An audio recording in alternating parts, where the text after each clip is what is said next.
रक्षा मंत्री ने आज नई दिल्ली में आत्मनिरीक्षण सशस्त्र बल न्यायाधिकरण पर राष्ट्रीय सेमिनार का उद्घाटन किया।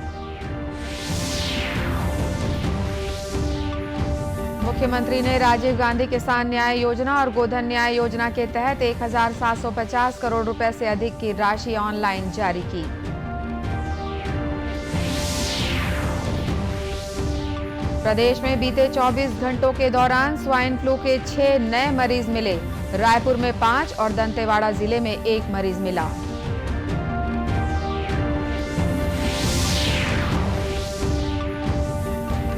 और प्रदेश भर में श्री कृष्ण जन्माष्टमी का पर्व उत्साह और उल्लास के साथ धूमधाम से मनाया गया।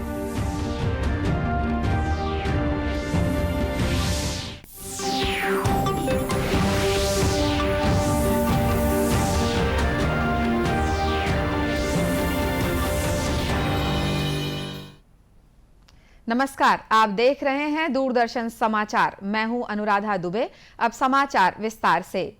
रक्षा मंत्री राजनाथ सिंह ने आज नई दिल्ली में आत्मनिरीक्षण सशस्त्र बल न्यायाधिकरण पर राष्ट्रीय सेमिनार का उद्घाटन किया। सशस्त्र बल न्यायाधिकरण के स्थापना दिवस समारोह के हिस्से के रूप में यह संगोष्ठी आयोजित की गई है। इसका उद्देश्य सशस्त्र बलों के सेवारत कर्मियों, भूतपूर्व सैनिकों, उनके परिवारों और युद्ध में शहीद हुए जवानों की विधवाओं को जल्दी और कम खर्च वाला न्याय सुनिश्चित करने के लिए न्यायाधिकरण के कामकाज का विश्लेषण करना है।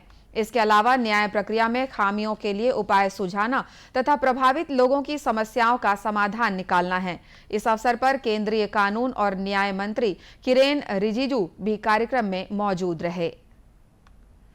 मुख्यमंत्री भूपेश बघेल ने आज पूर्व प्रधानमंत्री राजीव गांधी की जयंती पर राज्य के किसानों, पशुपालकों, ग्रामीणों, गौठान समितियों और महिला स्व सहायता समूहों को 1750 करोड़ 24 लाख रुपए की राशि उनके बैंक खाते में ऑनलाइन अंतरित की।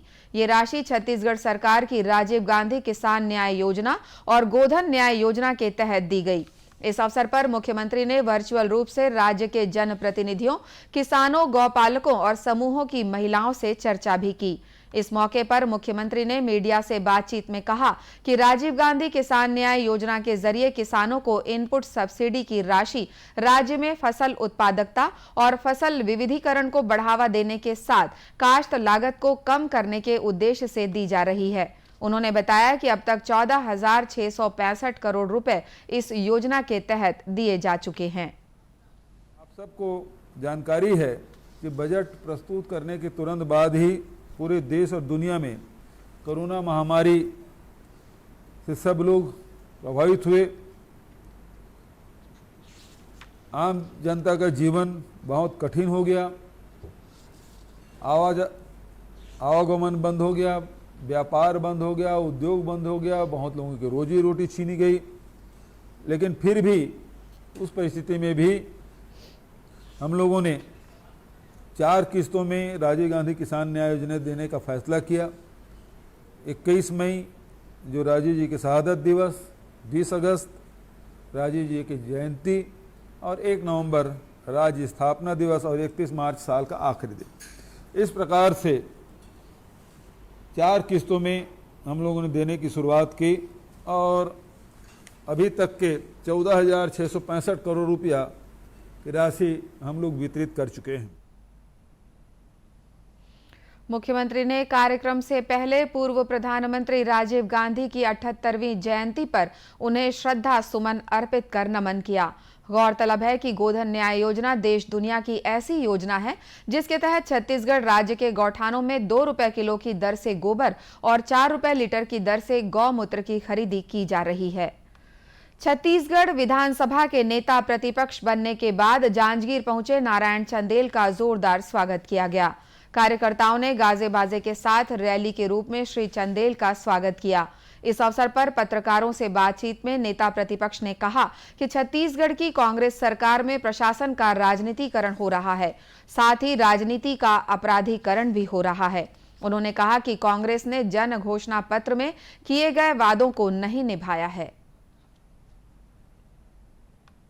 कांग्रेस ने विधानसभा चुनाव के समय वादा किया था 36 बिंदु का अपने जन घोषणा पत्र में, और एक भी वादे को उन्होंने पूरा नहीं किया है। हम इस कांग्रेस की सरकार को घेरेंगे, सदन से लेकर सड़क तक की लड़ाई लड़ेंगे, हम ग्राम सभा से लेकर विधानसभा तक की लड़ाई लड़ेंगे।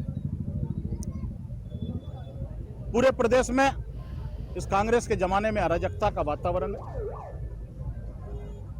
और Bharatiya Janata party team work के साथ मैदान में उतरेगी। हमारे सभी प्रदेश के और राष्ट्रीय नेताओं के मार्गदर्शन में मैदान में उतरेगी। हमारे प्रदेश के अध्यक्ष माननीय अरुण साहू जी के नेतृत्व में हम आने वाले समय में 2023 में कमल खिलाएंगे। छत्तीसगढ़ में भारतीय जनता पार्टी की सरकार बनाएंगे। अटल जी ने कहा था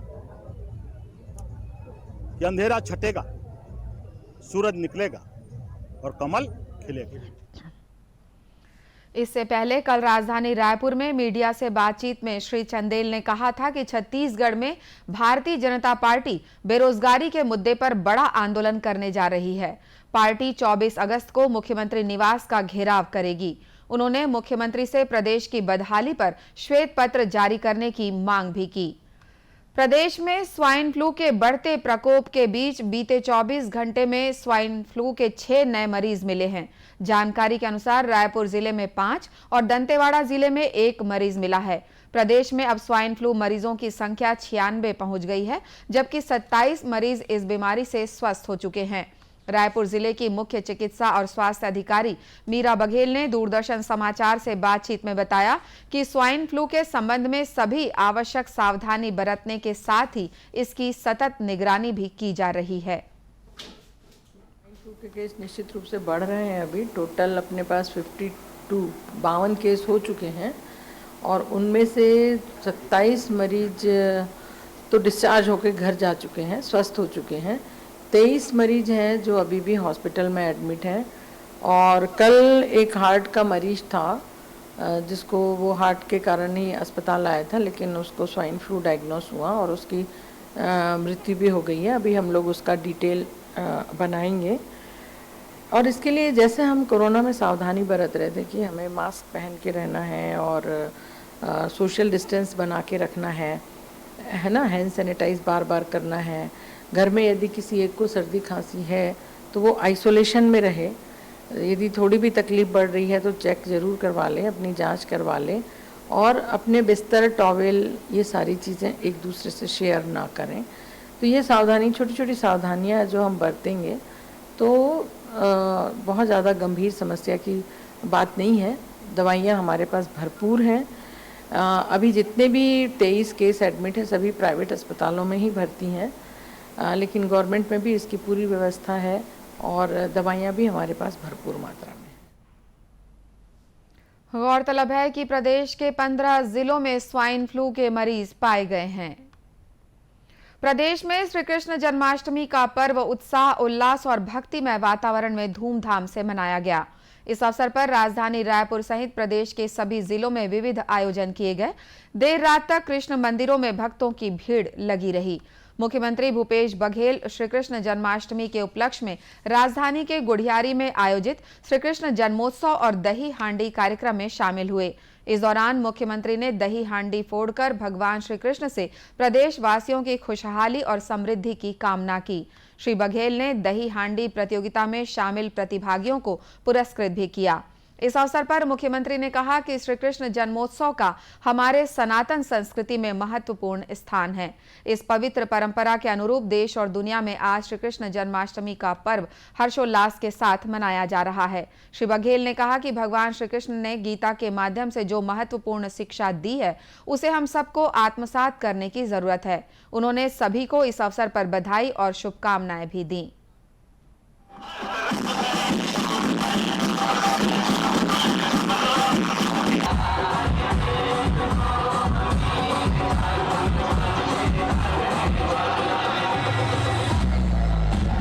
छठवां प्लानिंग बन रहा है।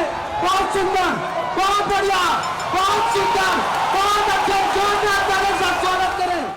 हर साल गुढ़ियारी में बहुत हर्षोल्लास के साथ दही हांडी का कार्यक्रम रखा जाता है, मधुरम का भी आयोजन होता है, लड़कियों के लिए अलग आयोजन। तो जितने गोविंदा हैं शहर के और दूसरे शहरों के भी यहाँ आते हैं और जोर आजमाइश करते हैं और काम पाते हैं।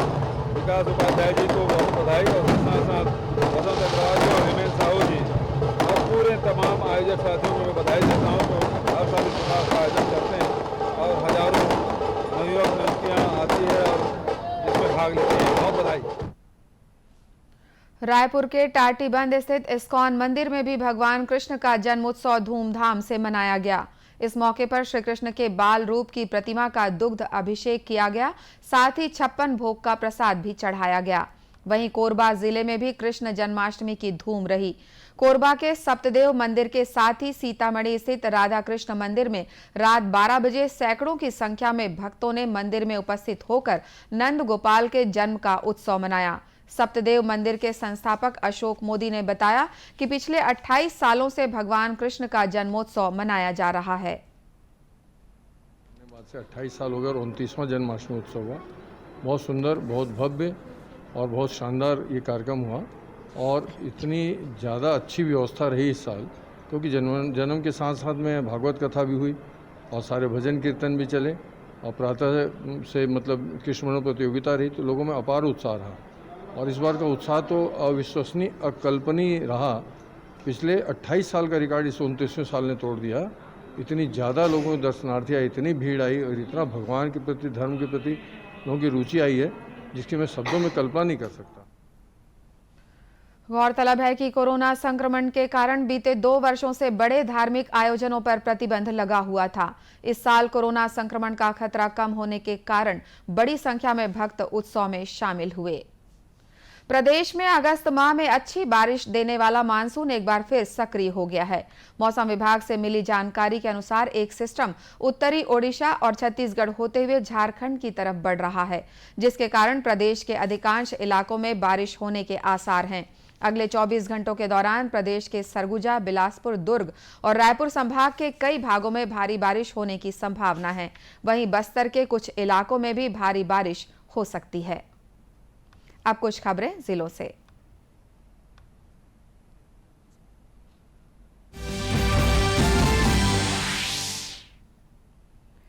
मुख्यमंत्री भूपेश बघेल ने आज स्मार्ट सिटी मिशन के तहत मोतीबाग में प्रस्तावित स्मार्ट रीडिंग रूम का भूमि पूजन किया। लगभग 6.5 करोड़ रुपए की लागत से बनने वाले इस भवन में वाईफाई लेन सहित लगभग 600 लोगों की बैठक व्यवस्था होगी, जिसमें विद्यार्थी अध्ययन कर सकेंगे। दिव्यांग विद्यार्थियों को भूतल पर स्थान सुलभ कराया जा रहा है। भिलाई के राष्ट्रीय राजमार्ग क्रमांक 53 में बीती रात रायपुर से दुर्ग की ओर केमिकल लेकर जा रहे एक टैंकर में अचानक आग लग गई। टैंकर चालक ने वाहन से कूदकर अपनी जान बचाई। टैंकर में लगी आग इतनी भीषण थी कि दूर दूर तक इससे धुआं उठता नजर आ रहा था। फिलहाल इस हादसे में किसी के भी हताहत होने की कोई जानकारी नहीं है। कोरिया और मनेन्द्रगढ़ वन मंडल में कृष्ण कुंज का उद्घाटन किया गया। इस योजना के तहत आम, बरगद, जामुन, नीम और कदम सहित अन्य 19 प्रकार के पौधे रोपित किए गए, जो सांस्कृतिक धरोहर के अलावा पर्यावरण संरक्षण का संदेश देंगे। गौरतलब है कि राज्य सरकार की मंशानुरूप राज्य भर में कृष्ण जन्माष्टमी के पावन पर्व में कृष्ण कुंज का शुभारंभ किया गया। कबीरधाम जिले के विभिन्न थाना क्षेत्रों में गुम हुए मोबाइल फोन की बरामदगी के बाद पुलिस ने उनके मालिकों को सौंप दिया है। पुलिस ने मोबाइल धारकों की शिकायत के बाद 15,75,000 रुपए कीमत के 105 नग मोबाइल फोन बरामद किए। इस मामले में पुलिस ने 7 आरोपियों को भी गिरफ्तार किया है। अंत में मुख्य समाचार एक बार फिर।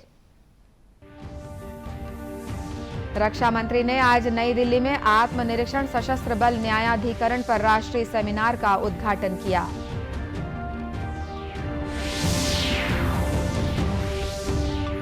मुख्यमंत्री ने राजीव गांधी किसान न्याय योजना और गोधन न्याय योजना के तहत 1,750 करोड़ रुपए के अधिक की राशि ऑनलाइन जारी की।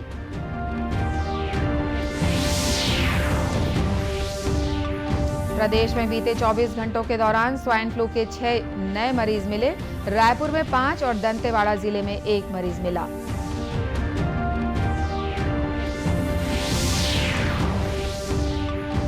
और प्रदेश भर में श्री कृष्ण जन्माष्टमी का पर्व उत्साह और उल्लास के साथ धूमधाम से मनाया गया। इसी के साथ ये समाचार बुलेटिन समाप्त हुआ। नमस्कार।